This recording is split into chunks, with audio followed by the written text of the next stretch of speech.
What is up, everybody? Welcome back to another video. In today's video, we are back with another draft breakdown video for the Detroit Lions. And today, it is a special draft breakdown video because you already know who we're talking about today. Probably because of the title and thumbnail, but specifically because of the jersey. At pick number 61, the Detroit Lions select Ennis Rakestraw Jr. So let's get it started. Welcome everybody to our video. Glad you guys are here. And yes, we're back with another draft breakdown video. And this has been probably the video I've been most excited to do since the draft or since I got this jersey. I've been fired up to do this video. I'm really surprised this wasn't the first one that I did. The only reason that probably wasn't the case is because I wanted to give it some time. Ennis Rakestraw is a guy that I had watched more than any other player that we drafted before we made the draft pick. So I already had a really strong feeling on how I felt about this player and what he could bring to the table. I already kind of did my breakdown. I just didn't put it in video format. I did the full breakdown already. So for this video, giving it a little bit of time to kind of like, okay, now let's revisit it, rewatch those same games again, also dive into some of 2022 as well, was good for me because it would have been a lot of just the same notes regurgitated that I already have given to you guys. I've been fired up to do this video because this is the guy that I think is absolutely going to connect. I think we land a lot of good draft picks. I mean, we just have a track record of doing that. But this is the guy that I really believe is going to hit. No question. I think we hit on this pick. And it almost gives me the vibe of the Ife Melifonwu pick. Now, hopefully it comes together a little bit quicker than that, but obviously he changed positions. But taking Ife Melifonwu, and the Lions pointed out, like, he was just standing out on the draft board when he got there in the third round. Here with Ennis Rakestraw Jr., after already having traded up for a cornerback, I don't know if the Lions would have traded up for this player. I mean, we had heard buzz that, you know, they were making calls. There was a couple players maybe that they were interested in, but they already traded up once. But the fact that he fell to their pick and they didn't have to move, even if this wasn't maybe the position they had their eye on or the player because they already had went and gotten their cornerback, but this truly sticks to taking the best player available because to me, this was by far the best player available. Are they really going to go back-to-back corners? And they did that. And I think a lot of it probably had to do with the fact that he just fell in their lap. And it was like, yo, we cannot pass this up. He's sitting right there. And to give some perspective to that, we had our positional rankings coming into the draft. And cornerback was one of the deepest positions that I had. And for Ennis Rakestraw, of course, I had Terran Arnold as my number 1 cornerback coming into the draft. And we landed that. I had Ennis Rakestraw as my number 5 cornerback coming into the draft. And as some of you may know, I know I've definitely talked about it, he was also the guy that I drafted in our creator mock draft on Bleacher Report, which we did, I think, the day before day 1, something like that. It was the week of, and we couldn't trade. We had to just sit where we were and make a draft pick based on the board that was kind of given to us. There was like 50-some players, but it was all pretty much first-round guys anyway. And I sat there, couldn't move up the board, and when it got to my pick, I knew I wanted to go cornerback. They had Nate Wiggins, who I'm a huge fan of, and I actually had Nate Wiggins as my number 2 cornerback. However, I just didn't feel like he was a Lion like Ennis Rakestraw was, and that was my reasoning behind taking this player. There was some hate in the comments like, yo, you can't take Rakestraw there. Hey, look, it proved out it was early for the player because he fell to almost the end of the second round. However, he is a Detroit Lion. This player looked like a Lion. I was willing to say I'm going over the number 2 cornerback, going to number 5 because this guy just feels like a Lion. And I remember, oh, man, he's too much of a zone corner. Lions want to play man, wish they do, but, man, Rakestraw can do it all. Also, to add to this, just to give some context, reason I was so surprised he fell this far is because when you look at who actually went in the second round, just sticking with cornerback, there were 3 guys that I had below Ennis Rakestraw, including Kamari Lassiter, who went to the Houston Texans, Max Melton, who went to the Arizona Cardinals, and Mikey Sainristil, who went to the Washington Commanders. Now, you got a guy like that, it's more of a slot, but I had him above all of those guys at number 5, and we were able to land him at the end of the second round. So I also love the value of this. Just a few picks later, Renardo Green went, and I just felt like there was a gap there as well. So Lions, to me, absolutely nailed this pick. It was the most surprising pick probably of the draft for me by far. Maybe outside the Terran one because they did trade up, but we had heard buzz coming into the draft that was a possibility. This is the one that was shocking because I just wouldn't have seen a world where this was possible. And then once it got there, it was like, are they really going to do it?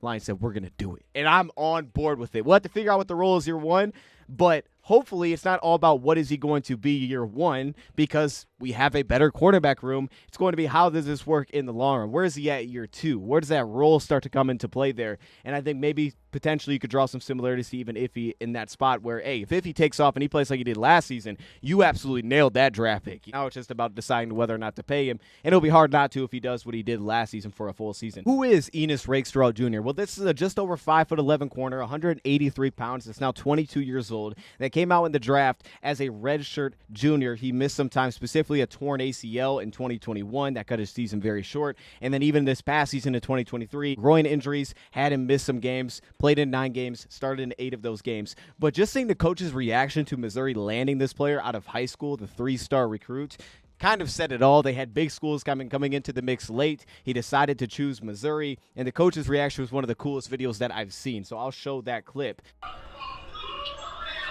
Oh my God! Oh my God! Yes! Then, once he got into Missouri in his freshman season, he started all 10 games at cornerback that he played, led the team in pass breakups that season. In 2021, that's where we had the torn ACL, cut his season short. Going back to 2022, and this is where he started all 13 games at cornerback for Missouri, followed by his redshirt junior season in 2023. This past, like I said, played in 9 games, 8 of those were starts. And one thing that we saw with Rakestraw was definite flexibility, whether that be scheme flexibility, zone, off-man, man coverage, different techniques. To see some flexibility in just terms of where he would line up, some in the slot, some out wide. Now, a majority of the time, he did line out wide, but over the past 2 seasons, he took over 100 snaps in the slot. Also, 300 plus, 500 plus out wide, but there was flexibility there, specifically when the team felt like it was going to like sub package and they were going to put more defensive backs on the field. He would kick inside a lot of times and kind of play the slot position for them. But that versatility was key because they were able to play really every coverage that they wanted with him, and he was able to be successful inside and outside. Plus, his run defense, which we're going to have a very high grade as we continue through this video, is so strong. He's so capable as a run defender and so willing in run support that you can put him everywhere and you don't have to worry about him handling run defensive responsibilities. You see it as a blitzer. You see it when he steps to the box. You see the ability to set the edge, the ability to handle blocks. So there's just tons of flexibility that he would add to the table. And this past season for Ennis Rakestraw, statistically, the production is nowhere near going to excite you as a fan. 18 receptions allowed on 28 targets, a 96.9 passer rating, 1 touchdown, 0 interceptions this past season, 3 forced incompletions. The year before, in 2022, 3 touchdowns, 1 interception, 94.8 pass rating, allowing 30 receptions on 51 targets. Of course, he played against some really good competition. I thought the battle between Florida was a lot of fun. In 2022, I thought he dominated in that matchup. 2023, I thought Florida got a little bit more success against Ennis Rakestraw, but it's just you have to watch the guy. You cannot go straight for the production here. You have to watch him. You have to see the versatility. You have to see the play style. You have to see the physicality and just the demeanor that he brings to the table, because all of those things make you feel like this guy's a lion, and I think that's a huge reason that he was selected here. The testing scores: good arm length, 32-inch arms, which is nice, a little bit smaller on the hand side. Ran the 4.51 40, which is not a bad 40 time. It's kind of middling there. But what stands out to me is the 1.54 10-yard split, which is a really good testing score in track in high school as well, and I think it's his ability to so quickly transition, accelerate, strides, they runner. So even though the 40 time isn't necessarily great, I didn't think there was consistent issues vertically. I just think his long speed is a little bit more average, but he gets so quickly into those strides that he really does show a very successful 10-yard burst, and I think it shows up even better when you watch him on the field. Start off with the first category here, and of course, we got to start with the reactive athleticism, where I gave him a good grade. Reactive athleticism opens up flexibility within his game, whether that's playing the slot position and rolling into a safety alignment, which we've seen the Lions do in the past in some of their zone coverage looks. It's the lateral quickness that he carries to just move laterally from a squatted position. You can see it when he's squared up on a line of scrimmage and press. You can see it from off-man coverage as well. That ability to not only move laterally with good foot quickness, but also transition very quickly. And you'll see this a lot. We'll have some examples here against drags, crossing routes, how quickly he transitions. He just takes away those routes. That really leads into some of that recovery burst. The angles help him a ton there too. He plays with nice control to mirror versus double moves. This can be in phase specifically, but also in off coverage, those kind of things. And to me, body control is one of the best aspects of this player's game in coverage in general. You have to have great body control as a cornerback, I think, especially as a man coverage corner, to open up consistent flexibility and consistent success against a very diverse route tree. Bigs, you'll see it too, even though some of that's a little bit different, being able to stick and then just get flat. He can do that like a receiver, but he can also sink at the top of the route with the best of them. There are so many good examples of this. His ability to quickly slow his body down, sink at the top of the route with the receiver while also trying to gain contact at the top of the route. What's nice with the reactive athleticism is, like I said, with flexibility, it allows him to show a lot of different looks. So you'll get a lot of pre-snap. One, he's showing leverage, maybe inside or outside and press, and at the snap, he'll shift into a different look. Laterally, he's able to work over top. He creates easy depth within his back pedal, so he's able to really show different looks. You'll see how fast he transitions as a blitzer, where in 2022, I thought there was examples where he was kind of like giving a tell, oh, he's blitzing here. But in 2023, I thought he was really nice at hiding those looks specifically. I didn't really see many examples where he felt like he was just giving away that he was going to blitz. And having that ability is huge for the Lions, who, one, like to blitz, but two, they like to do it from the slot. So if that's the spot that he does get some work, which he's very capable of doing because he's done both and he's had success at both positions, that's going to be a huge asset as well. I don't think his acceleration is necessarily easy. I do think he gets into strides quickly, but I think when you talk about kind of sticking in the hip receiver when they start to push vertical, that acceleration doesn't necessarily feel easy, especially when he's trying to look for contact. I think there's real examples where he starts to kind of fall behind on the rep.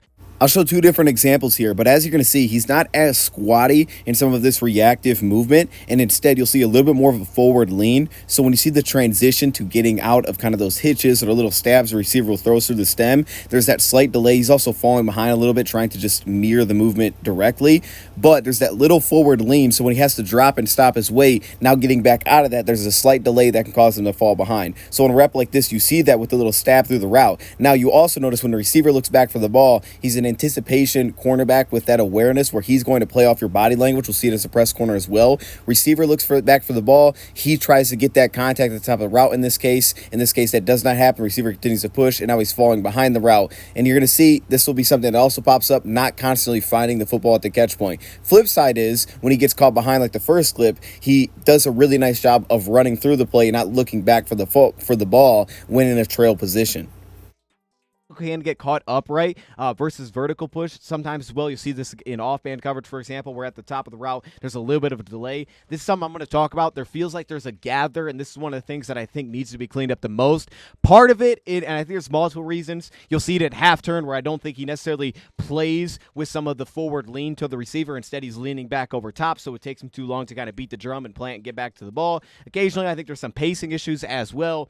Also, I think sometimes it's footwork, not always sinking, but then just getting caught kind of upright. Also, the footwork probably could be cleaned up as well at times, just to limit how much footwork it takes for him to plant and stick and get back to the ball. You'll get a lot of that, whether that's in half turn, off man coverage, even in phase as a man coverage corner, where at the top of the route, there's like a little hitch in his transition, or there's like a little like gather delay where it feels like he's planting and he's planting again to kind of explode off of it. Instead of being able to immediately stick, plant, and go, there's like an extra little gather step to it. Doesn't get him in a ton of trouble, but I think if that was cleaned up, the consistency would be incredible that you would get at making more plays at the catch point, because he could be right next to receiver, then have this little gather step and just lose the ability to make a play at a catch point on a 5-yard quick hitch, especially from the slot. That has to be very consistent if you're going to ask him press in those spots. Now, usually, a lot of times you play like 5 yards off. Didn't really show up as an issue, but the foot quickness is very, very real, and you'll see it in like some of the stop-start ability, like against Georgia, for example, within 5 yards, like I talked about with the double moves, that body control, that ability to stop, start, get going again.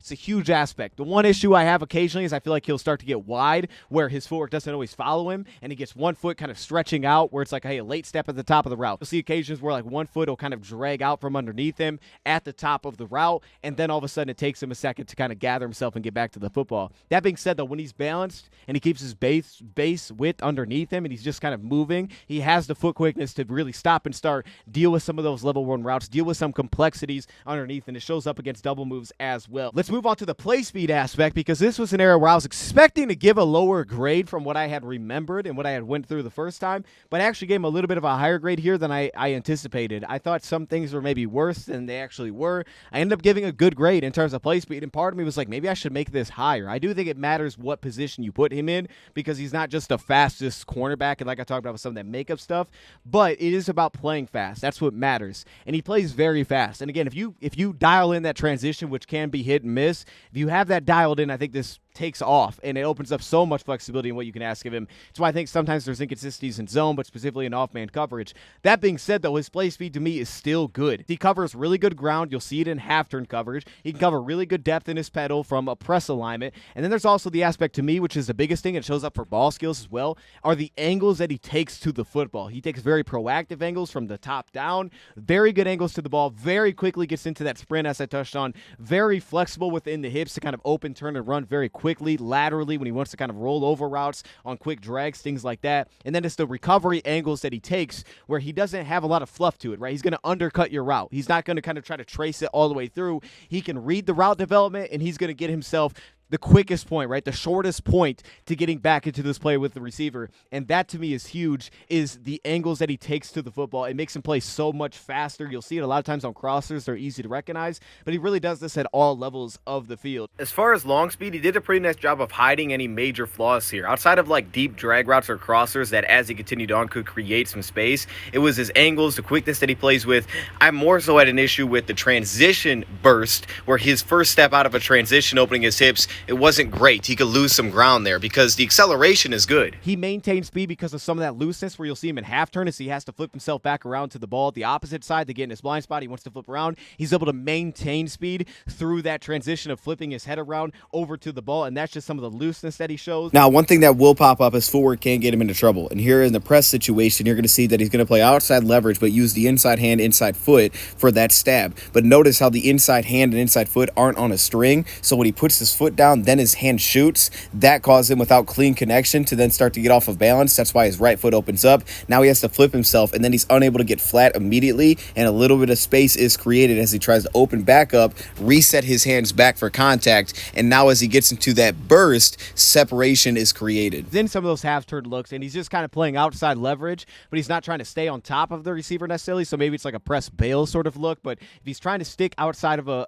receiver, maybe it's in quarters coverage, and he's just kind of sticking there, I think his pace is much more consistent in those spots, and he's able to kind of mirror and stick with the receiver and able to keep himself a little bit closer. He's not overrunning the play. Where I think he gets some problems there is when he's trying to stay on top of a route, and that's where you'll get some hit and miss if he's just getting too much depth specifically. But a lot of times when he's able to just play the outside in and kind of funnel things inside, that's where I think his pacing starts to kind of come along, and there's a lot more consistency. Gave him a good grade in terms of play speed. I didn't really expect that. And then obviously the effort's huge as well. I mean, as a run defender, the closing, the angles that he takes there as well are very consistent. The only time where I thought angles would give him some problems is where he would get steep inside the box, so he's working from cornerback and he'd want to shoot back inside. He'd get a little bit steep trying to go strike the running back in the box, but outside of that, he takes really nice angles outside as well, and I think for the most part, that helps him. There was like one game where I thought that gave him problems. I think that was Florida. But outside of that, for the most part, I think he takes good angles there. So his angles overall, it's natural, it plays fast. Ball skills is where you struggle a little bit because of just a simple lack of production, especially when you consider some of the versatility in terms of the schemes that he would play. Now, I'm not necessarily concerned by this, but this is one of the lower grades. I gave him a slightly above average grade here. I think he's very aggressive at the catch point. Here's a good example of what I think he could bring to the table. Now notice outside in, again, the pacing here in this cover 3 look, and he's able to almost kind of jog, stay low in his pad level where it's not an aggressive sink to plant, get back upfield. But then notice here, matching the receiver, playing through the hands, not looking back for the ball. He's super natural, confident, and calm in trail position, and again, aggressive at the catch point. Very successful. I like his length at the catch point as well. You're going to get an absolute striker when you talk about working down onto the football, and he's going to give you occasions where he just jars the ball loose late because he's going to absolutely strike guys, especially coming from top down. And one thing that he consistently does is he works to squeeze the top of the route. He really works to squeeze that break point from man coverage, from press coverage. It's also worth pointing out the fluidity when you see him working through the stem of the route, the ability to kind of slow, speed back up, change his pace to mirror the receiver. Off coverage, whatever coverage he's in, he likes to squeeze at the top of the route and just kind of take away any airspace at that catch point. So he does a nice job of kind of negating opportunities to even throw the ball his direction because he's just going to kind of squeeze the route off, and he's really going to try to close that airspace as soon as he anticipates the route break coming. So a lot of times you saw a lot of reps where it wasn't necessarily like jam the guy at the line and stick in his hips and stay and face the route. Instead, it was kind of like mirror the press, let him release, and then squeeze at the top of the route. That was more so what he did. I think he's very capable of like, hey, press, stick in his hip, and just work with the guy because it sticks to his length, it sticks to his patience that he has. He was just not asked to do that a ton. I've already mentioned, right, trying to find that contact specifically is where you'll see him occasionally lose some speed. He's also extremely reactive to wide receiver movement. Also is the aspect I don't think he's always the most fluid when he's kind of tracing routes specifically. He does a really good job with angles, but not extremely fluid. He's very reactive, and because of that, you'll see like some of the little hitch and go kind of routes where if he falls behind a little bit on the route, he can sort of stumble a little bit as he's trying to catch back up. Now, one of the biggest issues I have with this transition, as you're going to see, is that it doesn't have some of that burst out of it like maybe Carlton Davis would have, where it's loose to open up, but he can fall behind. He has to be pretty anticipation heavy and really read body language to stay on top of things, because when he's not, as you can see, a receiver that can quickly get upfield like Ricky Pearsall, that's where you can start to fall behind. Then as you can see, once he's into this trail position, anticipating, taking those recovery angles, he has to drop his weight and then redirect. That's where you get some stumbling through the top of the route. This is the same thing that you also see at the the catch point and why, again, he allows some things. There's like that little transition hitch that will pop up. He'll allow some things at the catch point. Even though he's all over the receiver, he still allows the catch to happen. That's probably one of the biggest things that needs to be cleaned up. But I think that comes back to minimizing the little delay and a little gather at the catch point. You minimize that. You make that more consistent in terms of his base, in terms of that lower body control, which is really good. But you make that more consistent, you'll probably come up with making more plays on the football, because usually he's in the area of the catch point. He just allows some easy receptions, even though he's all over the receiver. That just should not be allowed. He can be a little bit late to find the ball when you talk about some of the vertical routes that he was tested on, but he really wasn't tested on many of those. Nice job of resetting his hands, and this may go back more so to press, but when I talk about squeezing at the top of the route, there was a flag against Florida, for example, here, but for the most part, he does a nice job of, like, hey, he'll start his hands high, but he does a nice job of resetting, riding through the hip of the receiver, and for the most part, avoiding flags in those spots. He is definitely handsy, not grabby. He's definitely handsy. He is very physical. I didn't see him tug very often, especially when he's trying to get back into plays, which is great. Okay, he's very good until waiting until the ball gets there. The issue is that he's very handsy and aggressive. He's not as much grabby, and that could pop a little bit. Receivers can definitely sell it, especially when he's in kind of like a makeup position where he's just trying to get back into the play. Then his body control will get thrown off a little bit, and that's where you'll see occasions of flags can pop out. It's an area where we want to see more production, but I think a couple little things could really help him in this area. Moving on to specifically the coverage aspects. And this, I can remember saying this about him versus Terrion Arnold. We took the 2, and it was after day 2. And I was like, I actually have higher grades here than I had for Terrion Arnold. I just thought Terrion Arnold's traits were better. Ball skills were better. Play speed was better. Reactiveness was better. And I think a lot of that still holds true, that I think this is one of the most versatile cornerbacks you could have landed. Good in every single area we're about to touch on. But he excels in one area, which is going to fit the Lions well, to me, which is press coverage. This is where I think you see the most consistency. Maybe not always the most reps, but he's just super consistent as a press corner, and there's a lot of things that he brings with also a lot of traits that allow for so much upside for him to be consistent as a press corner at the next level. Now, I don't like how his early jams can be a little bit high and his hands get up on the shoulder, but like I say, he does a nice job of usually resetting if he's going to stick through the route and finding the hip throughout the route, lowering more so to the core of the route, so he's able to have a little bit more success than getting up high and kind of trying to ride the route. Then he becomes a grabber. He's very smooth in his press transitions. You talk about just getting out and running, right, opening up to the receiver, being able to play that variety of like, okay, we're going to stick in his hip here and transitioning easily out of that, opening his hips really easily. Or, hey, I'm not going to get contact. I'm just going to kind of mirror the release. You know, being able to work over top of receivers off the line of scrimmage supernaturally, open up both ways. His transitions are just very smooth. He usually has his feet very close to the ground, which allows for quick reactiveness. It also allows him to occasionally shorten up his strides. I think you'll see this at the top of the route occasionally as well in off-band coverage, where he can shorten up his strides, and he's able to much quicker deal with some of those level 1 routes where he's able to keep his feet low to the ground. He gets pressed vertically. He's at the core of the receiver, but he's able to shorten up his strides, and then he's able to plant and redirect. And we've seen some of that specifically from slot positions, which opens up a lot of flexibility. There is patience when protecting the edge, playing into his leverage, for example. He doesn't immediately open up his hips. He's going to try to hold his ground as a cornerback, and if he is asked to play leverage or try to funnel it back inside, he's going to be a nightmare to try to work through, because he's just not going to give you up that ground. His length is where you would like it to be, and I think for me is that his ability to be pretty consistent with his hands. You don't see much lunging whatsoever with his hands either. And a lot of good here in the lower body on this press attempt, and you're going to see the footwork laterally, you're going to see the base width, you're going to see the ability to get depth and just mirror this route patience. But it's when he shoots his hands a little bit top heavy, the base is not sturdy underneath, then he starts to fall over the route. Wrong footwork tied with his hands. He would be shooting a punch and it would kind of open up the opposite direction. Really good at getting that second foot underneath him. He's quick with his feet, so he doesn't consistently get beat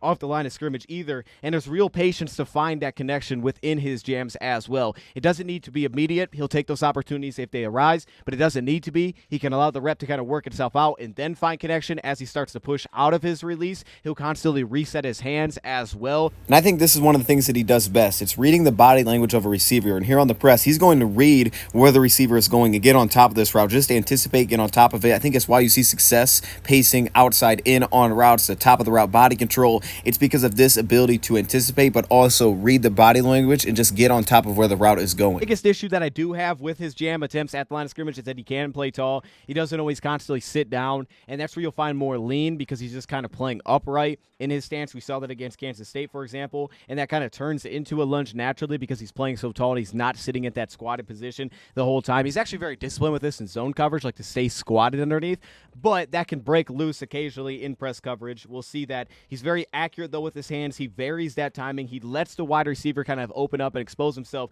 to allow his hands to find connection. He can disguise his press leverage, as we already talked about, pre and post snap, which is a huge part of his game. He does a nice job of avoiding unnecessary movement. Like, he's going to just move his feet because the upper body is moving of the receiver. Does a nice job with patience like that. You get into some of the flexibility there, and that's the lateral transitions, which are very bursty, but then there's also the fact that he can roll his hips if he wants to get right into a drag route. There's a lot of flexibility there, but he has that quickness, and he keeps his feet underneath him where he doesn't constantly have to just open up and turn and run. He's able to stick the entry of the release with his lateral movement rather than immediately trying to turn and run. That's something that he can handle, and that's going to open up a lot of flexibility to just different matchups. I think it deal with level 1 and level 2 route. Moving over to off-man coverage, and this is where you see some flashes of things that you love and some other things where like it just has to get better. I think press coverage, he's great, right? I have him a very high grade here. I think he's good in off-man coverage, but this is the one where I don't love him the most. One, I think he can improve his ability to kind of anticipate route breaks within reading the body language of a receiver. I think there's too many occasions where it feels like the receiver is going to press him at the top of the route and he will give him separation because of that. You just don't see as much of like anticipating when the route is going to sink himself down. Now, he does a nice job laterally, like, oh, this is going to break it to an in route. This is going to break it to a crossing route, and being very proactive to work over top of those, just being more consistent at expecting a route break and being able to play without giving up so much ground.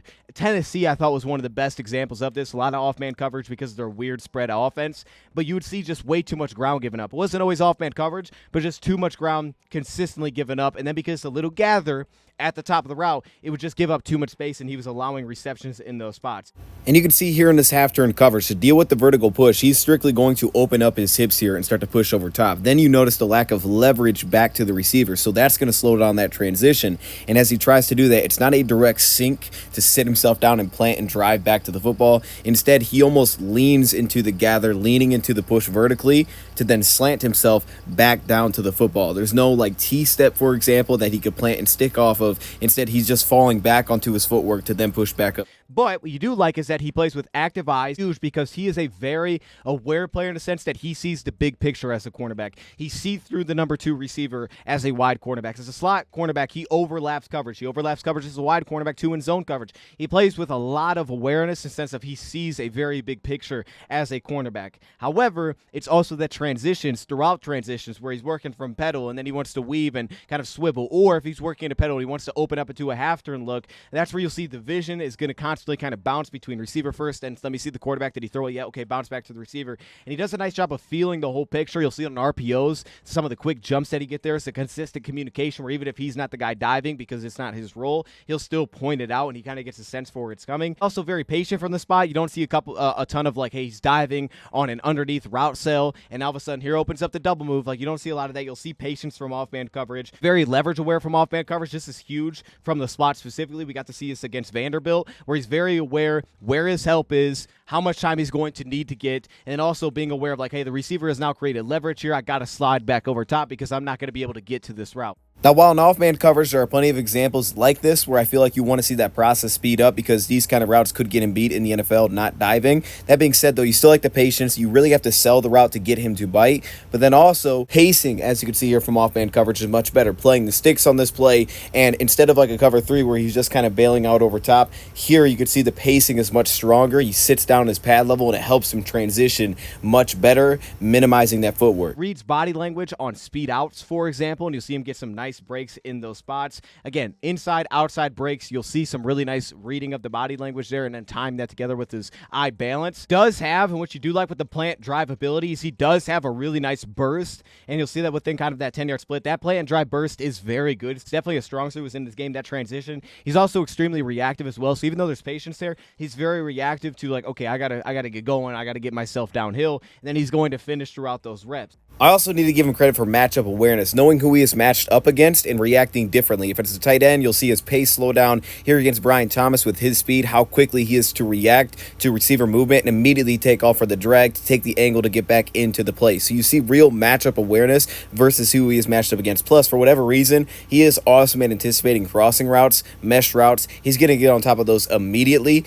Every team I saw him play against, that was an area that he was consistently successful. Now, you would have receivers push him at the top of the route. Then there was inconsistencies. Is he going to break the route? You see those in goal line situations. But crossers, he takes those away constantly. In half turn and from off-band coverage where he's just kind of playing in a square position. There you'll see him play with a nice wide base, which helps him a ton. That allows for a lot of balance and opens up the lower body control. We saw that against LSU, for example. Another game where he just shined against LSU in some of the tougher matchups that he got to see because of that receiving core. He has good burst downhill, as I touched on. He has the quick feet to play and drive and get downhill. The biggest issue that I have is kind of a little hitch at the top of the route. It's being forced to kind of have that little gather step at the top of the route. I think there's occasions where it's like, okay, maybe we could open up some T-step opportunities here, you know, based on how you're pedaling backwards. Can we open up the T-step to try to, again, create that 45-degree angle downhill? So I think sometimes it's more so the footwork side. Again, occasionally I think he just plays too high in these spots as well, but just dialing in that footwork, consistently playing with the right lean and leverage towards receiver. That way you can speed up that process. Now, this is actually one of his own examples, and I like the vision here, but as you can see, that transition, it's less of dropping his weight, planting, and sticking back to the football. It's just a lot more beating the drum, a lot of the quick feet to try to slow himself. Helping your anticipation a little bit to sinks where they're going to break off the route. A lot of times we'll show it from that half turn coverage is dialing in to really kind of pull back on needing to have that little gather to then kind of stick and then get back. Once he sticks, he gets back very quickly, but it's not a lot of times on that initial plant where he's getting back. It's like he has a plant to slow himself down, and then he has a second one to kind of launch off of. If he can make that one that slows himself down something that he could launch off of, I think he'd make so many more plays on the football at the catch point. Just like being able to shorten that stride. His strides get very wide when he has to sit himself down. I think there's a case where it's just like, hey, let's just shorten these.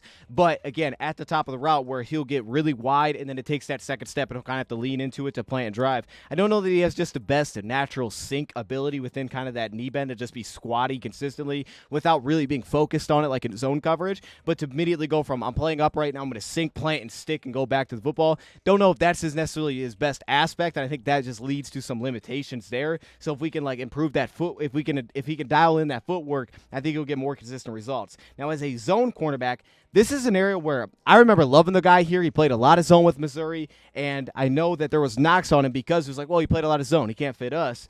That being said, though, I have pressed with a higher grade. I think he's very good as a zone coverage corner. First off, it's kind of just a wide awareness, and this is huge, right? It's the variety of coverages that he can play in defensively. It's the splits. You'll see it in cover two. Very active with the splits, like I'm going to split the number 1 and number 2 receiver. I'm on the field side. Let me split these guys. I got room to do so. So he shows that ability, but he also shows like, hey, I'm on the boundary here. I'm going to just sit on the outside and squeeze and funnel this thing back in. There's a real understanding there. He also flashed a lot of nice cover two zone vision, RPO sets, a lot of vision there underneath, and we even got the season 2022 when he's creating depth. Now, occasionally here he'll get lost on routes where he'll kind of just drop into spots. He's spot dropping, but he'll do that. He kind of can lose sense of where the receiver is, and he'll just give up kind of like passing lanes if the receiver like pushes outside and then breaks it back inside, where he'll just kind of drift backwards. He doesn't always find that vision behind him to, again, plant himself back in the route, but there's also great examples of him doing that. Cover two in general is just an area I really like him. There's flexibility, plays inside, outside, can drop to his safety role, he'll play the run.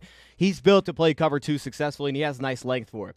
Now, I touched on this earlier with ball skills, but I'll give you an example of it here in this cover two look underneath. As I said, he does a nice job of not arriving early to the receiver. Now, sometimes you don't maybe always get to play on the football because of that, but as you can see here, the patience to attack but not arrive early for PIs. And then here, maintaining that outside leverage, not giving it up, leaning into that contact, but then showing the hip flexion to ride it and hold his ground and not allow that receiver to get outside. Cover three, I had more issues here. Number one, again, the play and drive at the top of the route. Number two, getting too deep in cover three. I didn't like that when he was trying to stay on top of a route, and he would just give up too much depth. Also giving up too much depth to the inside where he'll allow like the route to pass inside. He's going to pass it off, but maybe he gets behind the linebackers. He's not squeezing the route enough, especially when there's not another threat. So now all of a sudden he just gives space for kind of like open passing lanes before it gets into the next zone. I thought too much of that was the case from cover three, for example. Still play with the football intelligence of a lot of communication in zone coverage that's constant. It's a really nice job of constantly taking away the seams. Like, hey, this broke underneath. Very proactive. Get over top. Take away the seam from the slot. So there's a lot of smarts, it feels like, from cover three.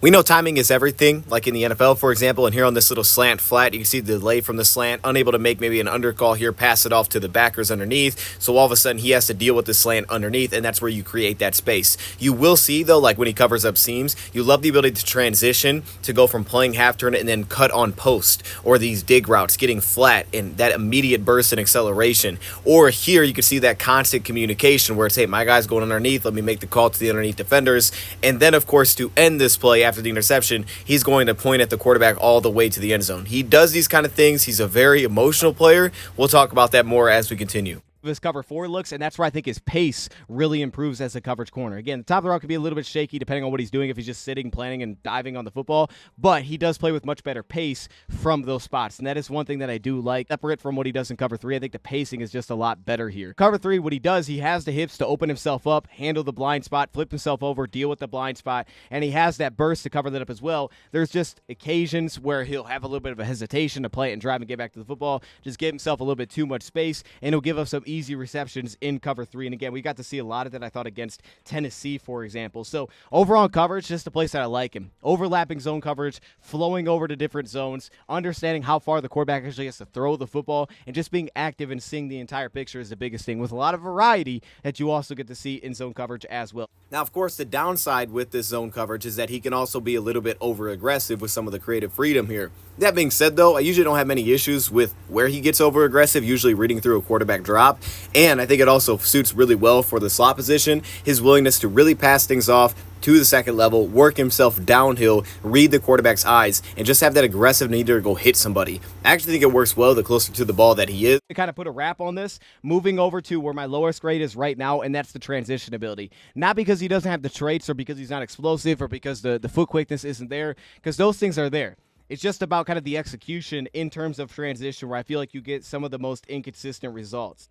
Too much feet beating the drum at the top of the route. That needs to be minimized within his footwork. He has the hip flexion. You'll see that in press, that transition and get out of press, open up. The press bail looks. There's a lot of flexibility there as well. In half turn, you'll see some of that pacing, ability to control the route, especially in recovery, to have that body control to fall behind and then get back into the top of route and show some of that pacing to kind of still stick with the route. The things that I really do like is where on digs, routes like that, his ability to get flat, right, that flex in to immediately get flat on routes and close ground very quickly. I love that because this process feels a lot faster than receivers. However, the knock here is that he too much upright play, specifically from half-turn looks, and that causes him to beat the drum. So I think just kind of dialing in some of the footwork things, pad level, make more consistency in some of the transition ability, because the hips are definitely there, the foot quickness is definitely there. To me, he has some of the best lower body control to mirror the route like the receiver. Not only here, like on the pace of the route, but also to sit himself down at the top of the route with the receiver. Here would be another example against Vanderbilt at the top of your screen. Sitting himself down, not being lost on comebacks or deep curls, but parking himself with the receiver, not giving up ground. However, you still will get transition hitches out of that break, or also like this in this press situation against Florida, where the transition hitch to plant and drive with the receiver, now you get space. Intelligence, I think, is also a good aspect of this game. It's the reason he can be so versatile in zone coverage, and that's one thing that I do like. He's also very quick to recognize from a wide receiver alignment of like, hey, this is probably a draw. This guy's not running a real route, and then he's willing to get outside of like staying in his lane. He's not a guy that just stays in his lane, like I'm just staying to this coverage side. He's going to open up and he's going to play beyond his coverage, overlapping, finding ways into the play late. I recognize when wide receivers are just running the route to run him off the play or to run into a block, and then he's a little bit late to get back into the run play. But like zone coverage and like those cover 3 looks, there's an open field awareness. So he's going to read through his receiver. He's going to see this vertical route. He's going to find the crosser opposite side. He's going to show you that football intelligence that is necessary. See him blow up RPO screens. As we know, as we talked about in the Carlton Davis video, one thing that's key for a cornerback is mental toughness. And one thing that you'll notice is that this is a very visibly emotional cornerback. Like he wants to hit you. He wants to taunt you. You know, he wants to make you feel bad as a quarterback. I think that's the best way to put it. He wants to win the battle, then he wants to talk about it. He wants to talk about someone else winning his battle, winning their battle.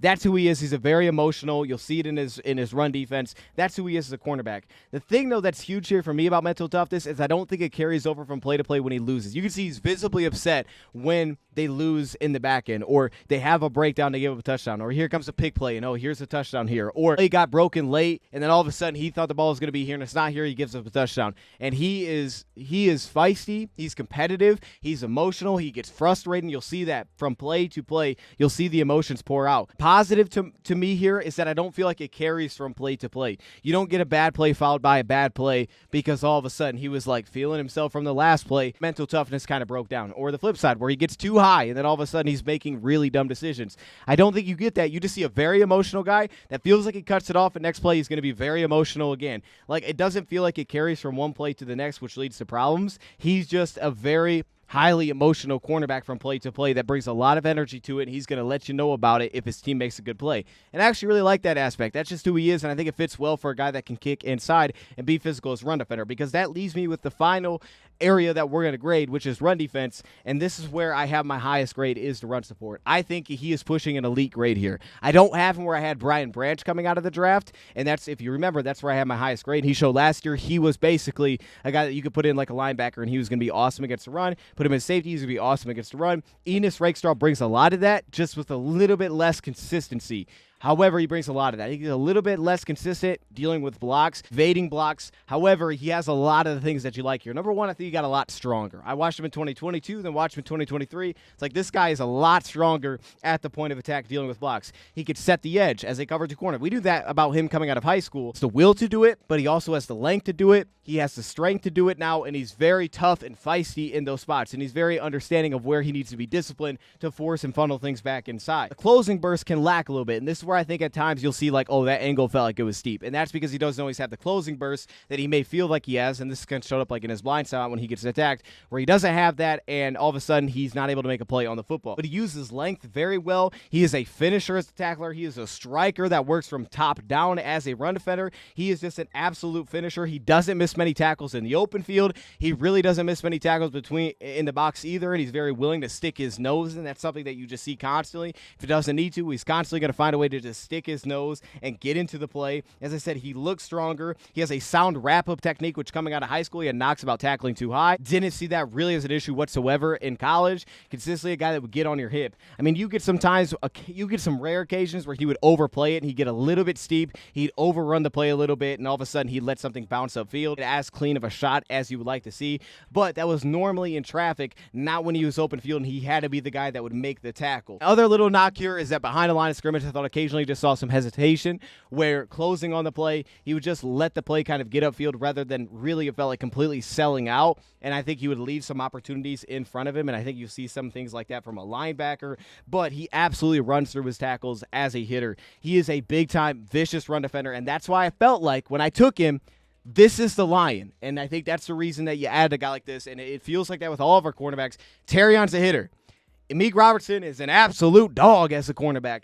Ennis Rakestraw is a hitter. He wants to hit. He wants to get involved into the action. The Lions have always wanted that with their cornerbacks, and every cornerback that they have has that. This is a guy, though, that I think what's nice is that length is going to translate extremely well, not only in coverage, but also as a run defender from the slot, because usually you're not going to get a guy that's this long that's playing in the slot. That's where he could be very unique and add a lot of value. But similar to a guy like Carlton Davis, not to the same extent, but I think he does add a lot of that length that we don't always have with our cornerbacks. He does bring some of that back when he plays out wide. Not to an extreme level. Ennis Rakestraw is the guy that I'm betting on. That's why I already got the Missouri jersey. One, because I think it looks absolutely fire. But number two, because he's the guy that I'm willing to bet on that in the long term, he is absolutely going to be a hit for the Lions. And you're going to love the way that this guy plays. He is going to be a guy you fall in love with as a fan. Similar to a guy like Amik Robertson, you're going to feel that way with Ennis Rakestraw as well. You're just going to fall in love with the energy that he brings. He's going to be an energy giver in the back end. That is Ennis Rakestraw Jr., the Lions' second-round pick. I think they absolutely nailed this pick, and this is a guy that I'm willing to bet on, as well as a lot of the other draft picks. You know, I love Sione Vaki. I think he's going to be outstanding as a running back, and